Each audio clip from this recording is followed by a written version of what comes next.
출근길을 뚫고 이렇게 주일 오전 예배에 참여하신 여러분을 주님의 이름으로 축복하고 사랑합니다. 우리 그런 의미를 담아서 옆 사람들과 우아이야 인사하겠습니다. 우아 이야. 초대교회는 내부적으로 세 가지 잘못된 가르침에 직면해 있었습니다. 그 첫째는 할례와 같은 율법을 준수해야 한다는 잘못된 가르침으로 인해서 예수 그리스도를 믿음으로 구원 얻을 수 있다고 하는 그런 새로운 언약에서 떠나는 사람들이 발생했습니다. 두 번째는 헬라의 이원론 철학을 바탕으로 하는, 그래서 육신은 죄악으로 여기고 영을 선한 것으로 규정해서 예수님이 육신을 입고 이 땅에 오신 사실을 부정하는 사람들이 생겨났습니다. 그리고 세 번째는 천사와 같은 존재를 신격화하고 우상으로 섬기는 신비주의를 추종하는 사람들도 생겨났습니다. 이런 교회의 잘못된 가르침으로 인한 그 혼란을 잠재우기 위해서 사도 바울은 그리스도의 완전성, 그리스도의 충만함을 아주 따뜻하고 명확하게 소개하며 쓴 편지가 바로 골로새서입니다. 이 골로새서를 요약하면 예수 그리스도 이 한 분의 모든 지혜와 지식의 보화가 감추어져 있다는 것입니다. 예수님 한 분만으로 만족한다는 표현입니다. 그래서 다른 헛된 규례나 혹은 철학이 필요 없다는 것입니다. 그분이 율법의 완성이시기 때문에 율법주의로 돌아갈 필요가 없다는 것입니다. 또한 지혜와 지식을 기초로 한 그 철학도 그분 안에 모든 지혜와 지식이 있기 때문에 예수님 한 분만으로도 충분하다는 그런 사실입니다. 예수님을 따르는 삶, 바로 우리 안에 말씀이 충만하다는 것과 일맥상통합니다. 그것은 요한복음 1장에 기록된 말씀을 기인한 것입니다. 예수님은 말씀이 되어서 우리 가운데 오신 분이시다. 말씀이 육신이 되어서 우리 가운데 오셨다라는 이 말씀을 근거로 해서 우리 안에 예수 그리스도가 충만하다는 것은 곧 우리 안에 예수님의 말씀으로 충만하다는 사실과 같다는 것이죠. 말씀이 아니고서는 예수 그리스도를 알 길이 없고, 또 우리 안에 말씀이 충만해야만 예수님처럼 살 수 있다는 것을 의미합니다. 말씀이 충만해야 예수 그리스도의 제자로서 살아갈 수 있다는 것을 의미합니다. 그런데 교회 생활이라는 표현이 있습니다. 사실 이것은 예수 그리스도를 닮아가는 삶과는 미묘한 차이가 있습니다. 교회 생활만 열심히 하는 사람들을 말합니다. 예수님을 알아가려는 노력과 수고는 없이 그저 교회 안에서 여러 봉사기관에서 열심을 내고, 그러나 예수님을 깊이 알아가는 것에는 관심이 없거나 또 그렇게 하지 못하는 그런 사람들을 일컬어서 교회 생활을 한다, 이렇게 이야기합니다. 그러나 우리는 교회 생활에만 그치지 아니하고 그 교회의 머리 되신 예수님을 제대로 알아가고 만나야 하는 것이 맞습니다. 그런데 교회 생활에만 열심인 사람들은 교회가 그냥 합리적으로 운영되기를 바라고, 그러면서도 하나님의 뜻이 무엇인지는 제대로 분별하지 못하는 그런 사람을 말하죠. 이런 사람이 교회에 많아지면 많아질수록 교회는 건강하게 성장하지 못합니다. 교회가 본질을 잃어가고 세상의 유행 따라가고 하나님의 그 뜻은 제대로 받들지 못하는 교회가 되고 맙니다. 반대로 말씀이 풍성한 사람들이 늘어가는 교회는 교회의 본질적인 사명을 이해하고 뿐만 아니라 교회 생활이 아닌 예수 그리스도를 알고 믿고 순종의 감으로 그분의 뜻을 이루어 드리는 건강한 교회가 된다고 할 수 있겠습니다. 그래서 저는 우리 교회가 말씀에 충만한 교회, 우리 마음속에 말씀이 풍성한 그런 성도들이 늘어가는 교회가 되기를 원합니다. 오늘 그런 사람들이 많아질 때 개인적인 유익도 있을 뿐만 아니라 그런 개인들이 많은 교회는 공동체적으로도 유익함을 얻을 수 있다는 것이죠. 오늘 성경에는 세 가지 유익에 대해서 이야기하고 있습니다. 그 첫째는 지혜로 피차 가르치며 권면하게 된다, 이렇게 기록하고 있습니다. 무엇이 진리이고 예수님께서 가르치신 삶인가를 우리가 바르게 알게 되고 그 삶을 서로 권면하게 되고 가르치게 된다는 것입니다. 사람은 언제라도 잘못된 판단을 할 수 있는 존재입니다. 특히 우리가 이 본질상 죄의 본성을 가졌기 때문에 우리가 그 말씀이 우리 안에 들어차 있지 않으면 언제라도 악한 길로 빠지는 것이 이상하지 않을 것입니다. 그래서 우리는 그 말씀의 풍성함을 따라서 혹이라도 죄악 가운데 있거나 잘못된 길로 가려고 하는 사람들을 권면하고 가르쳐서 하나님이 원하시는 길, 진리의 길, 제대로 된 길을 걷게 하신다라고 하는 것이죠. 이 말씀은 우리로 하여금 바른 길에 서도록 하는 유익이 있습니다. 나쁜 관습을 고치고 좋은 전통을 세우려는 노력을 하게 됩니다. 현대 교회가 부흥하는 세 가지 요건이 있다고 합니다. 그 첫째가 은혜로운 예배입니다.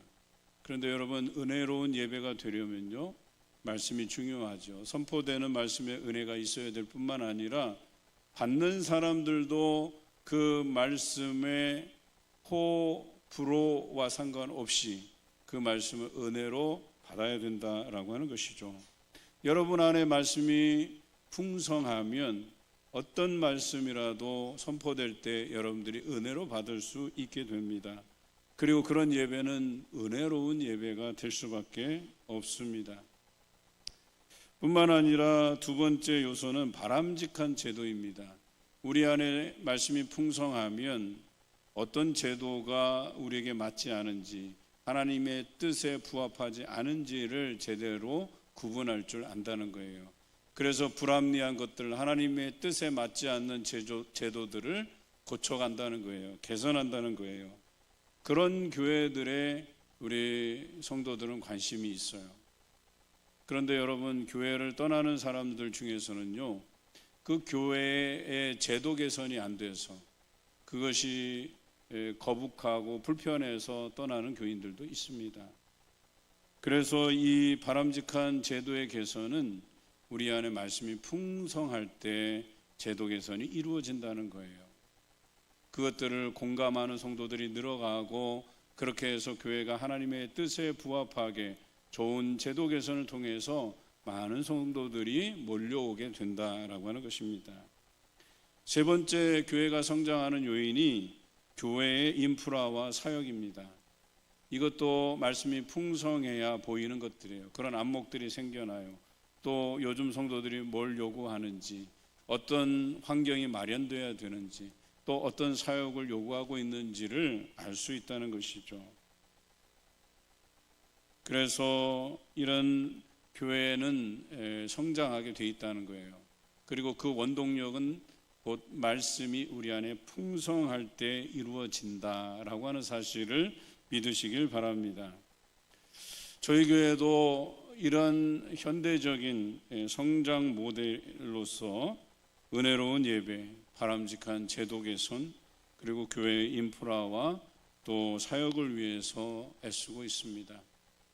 이것이 더 자리를 잡아가려면 여러분들이 매일의 삶에서 말씀을 풍성히 넘쳐나게 해야 될 필요가 있습니다. 그것의 첫 번째는 말씀을 읽는 겁니다.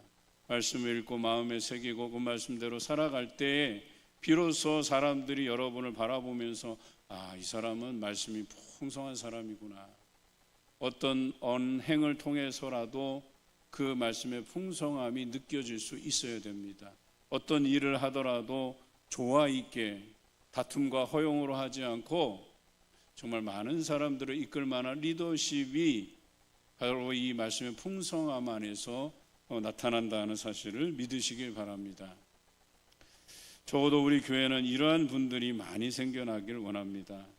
여러분, 말씀의 풍성함이 사라지면 교회가 예스럽고 율법주의로 굳어져 버린 은혜 없는 예배가 지속되게 되고, 그런 예배 안에서 결국에는 성도들이 받을 은혜가 사라지게 됩니다.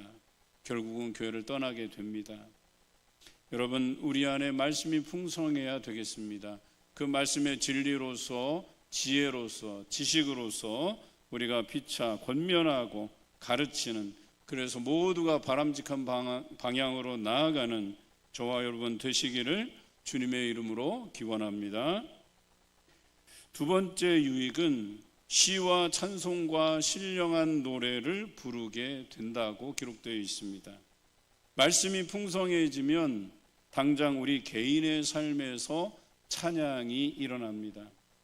교회에서도 마찬가지로 말씀의 풍성함이 이루어지면 찬양이 살아납니다. 오늘 임마누엘 찬양대에서 참 아름답고 위로가 되고 의지가 될 만한 귀한 찬양을 해주셨는데요, 불과 몇 년 전만 해도 정말 이 찬양대가 지금처럼 이렇게 풍성하게 서지를 못했었습니다. 사실 우리 안에 그 말씀의 풍성함이 사라지면 제일 두드러지게 나타나는 현상은 찬양이 사라지는 겁니다. 또한 찬양의 자리에서 떠나게 되는 겁니다. 그런데 우리 안에 말씀이 풍성해지잖아요. 그러면 찬양이 내 삶에서 흘러나옵니다. 뿐만 아니라 찬양하는 자리에 사람들이 모여들기 시작합니다. 적어도 우리 교회는 이런 말씀의 유익을 통해서 찬양하는 자리에 더 많은 사람들이 모여들고 여러분의 삶의 환경에서 날마다 찬양이 넘치시기를 주님의 이름으로 기원합니다. 그런데 말씀이 사라지면 찬양의 기쁨도 사라져요. 내가 언제부터인가 내 삶에서 찬양의 기쁨이 사라지고 있다면 그것은 내 안에 말씀이 풍성하지 못한 탓이에요. 내 안에 말씀이 사라지고 있다는 증거입니다. 우리는 다시 이 말씀을 회복해서 날마다의 삶에서 찬양이 넘쳐나고 기쁨이 회복되는 역사가 저와 여러분 가운데 경험되시기를 주님의 이름으로 기원합니다. 또한 이 말씀의 풍성함이 나만 아니라 주변 사람들도 기쁘게 만들어요. 나만 찬양하는 게 아니라 다른 사람들도 찬양하게 만들어요. 이게 참 희한해요. 그래서 찬양하는 사람 옆에 있으면 자신도 모르게 흥얼흥얼거리면서 찬양을 하게 됩니다. 제가 성지순례에 갔을 때에 오병이어 교회에서 앉아서 누군가가 찬양을 다 시작하는데 그냥 저절로 찬양이 따라 불러지는 거예요. 흥얼흥얼. 그런데 그 교회 아름다운 선율이 퍼져나가고 그 함께했던 성지순례 팀원들 안에 하나님이 강력하게 역사하시는 것을 느꼈어요.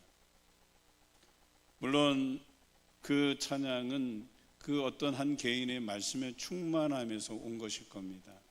그리고 그 찬양이 온 주변의 사람들에게 감동과 은혜를 선사하게 되죠.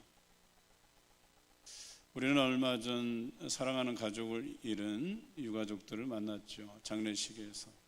그런데 어떤 권사님이 이런 말씀을 하세요. 어느 권사님 이름을 대면서 그 권사님이 없으니까 그 권사님의 역할이 장례식에 와서 항상 그 관을 내와서 이제 화장장으로 향하는, 그래서 장례식장을 이렇게 관이 움직일 때 뒤에서 하늘 가는 밝은 길이 하면서 그 권사님이 선창을 하면 거기에 모인 성도들이 같이 찬양을 하시거든요. 그런데 그 권사님이 지금 입원 중이셔. 그러니까 얼마나 그 빈자리가 느껴지는지. 지금까지는 그 찬양의 소중함을 우리가 몰랐던 거죠. 근데 안 계시니까, 찬양이 울려 퍼지지 않으니까 그 소중함을 사람들이 느끼는 거예요. 아, 그 권사님이 있었으면 하는. 찬양이 그런 겁니다. 우리 안에 말씀이 풍성할 때 찬양으로 표현되고, 그 찬양이 누군가를 또 감동시켜서 함께 찬양하게 만든다는 사실이죠. 올 한 해 말씀의 풍성함으로 여러분 삶에 기쁨의 찬양이 넘치고, 또 주변 사람들을 찬양하게 만드는 역사가 일어나시기를 주님의 이름으로 기원합니다. 세 번째는 감사로 하나님을 찬양하게 된다는 것입니다. 찬양하다 보면 이 찬양이 감사로 바뀌어요. 저는 이런 경험들을 많이 했습니다. 제가 말씀을 준비하면서 어느 찬양 하나를 골랐는데요, 홍인종 작사 백화슬기 작곡의 감사송이라는 곡인데요, 한번 우리 영상을 통해서 보고 또 아시는 분들은 함께 찬양해 주시면 감사하겠습니다.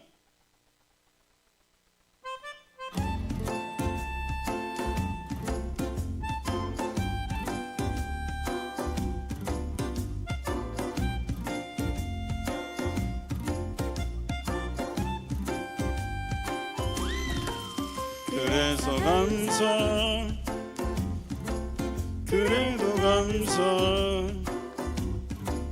그러나 감사, 그러므로 감사, 그렇지만 감사, 그럼에도 감사, 그러니까 감사, 아주 그냥 감사, 그리 하실지라도 감사, 그리 아니하실지라도 감사, 그럼에도 불구하고 감사, 이래도 저래도 감사, 매일매일 감사, 항상 감사, 쉬지 말고 감사, 감사에 감사. 다 같이 합시다. 그래서 감사, 그래도 감사, 그러나 감사, 그러므로 감사, 그렇지만 감사, 그럼에도 감사, 그러니까 감사, 아주 그냥 감사, 그리 하실지라도 감사, 그리 아니하실지라도 감사, 그럼에도 불구하고 감사, 이래도 저래도 감사, 매일매일 감사, 항상 감사, 쉬지 말고 감사, 감사에 감사, 감사에 감사, 감사에 감사.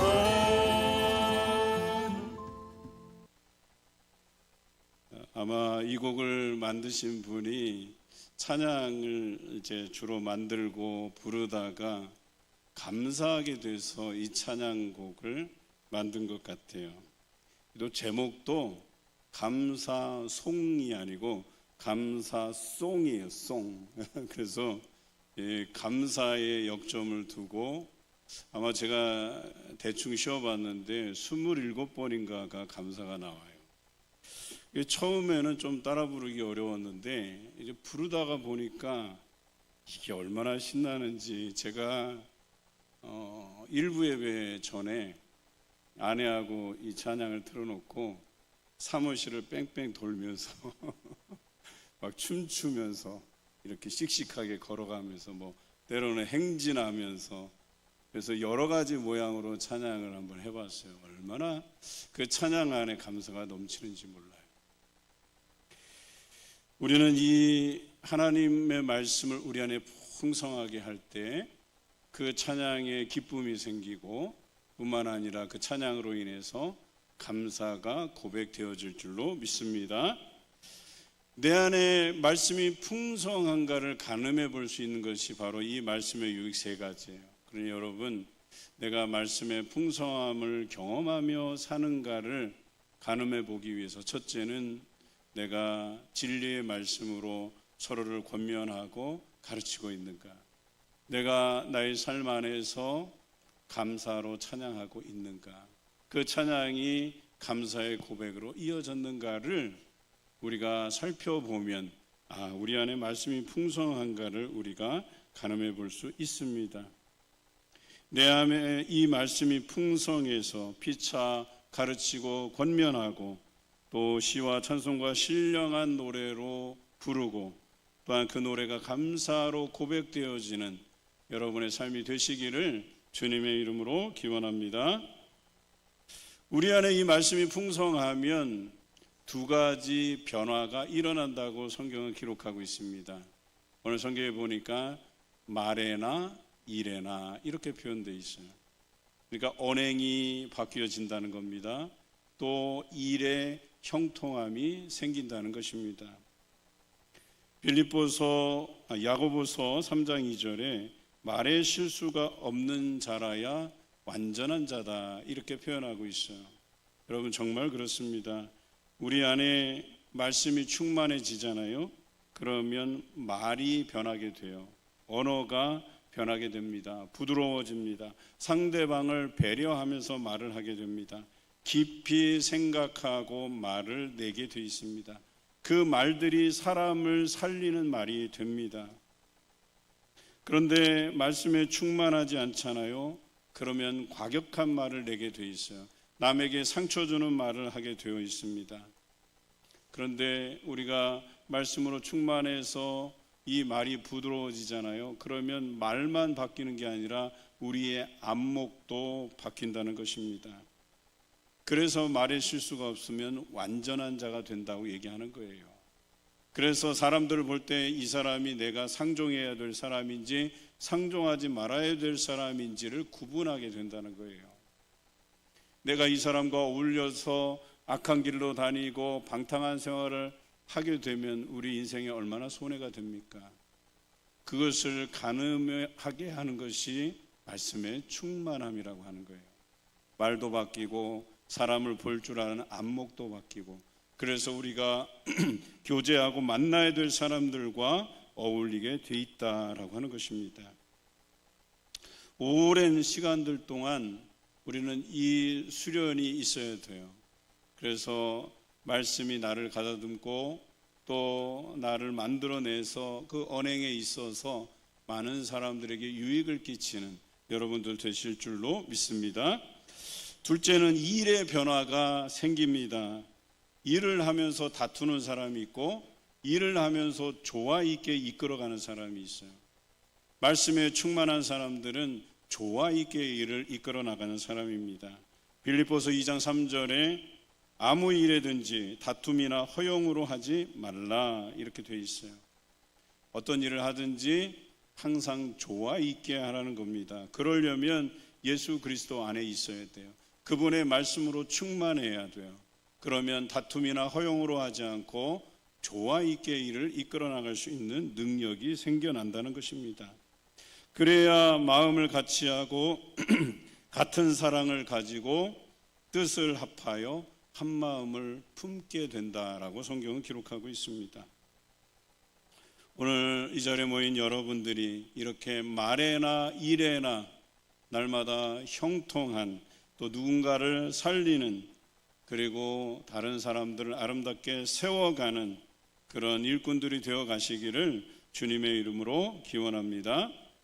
성경은 이런 사람을 좋은 일꾼이다 정의하고 있습니다.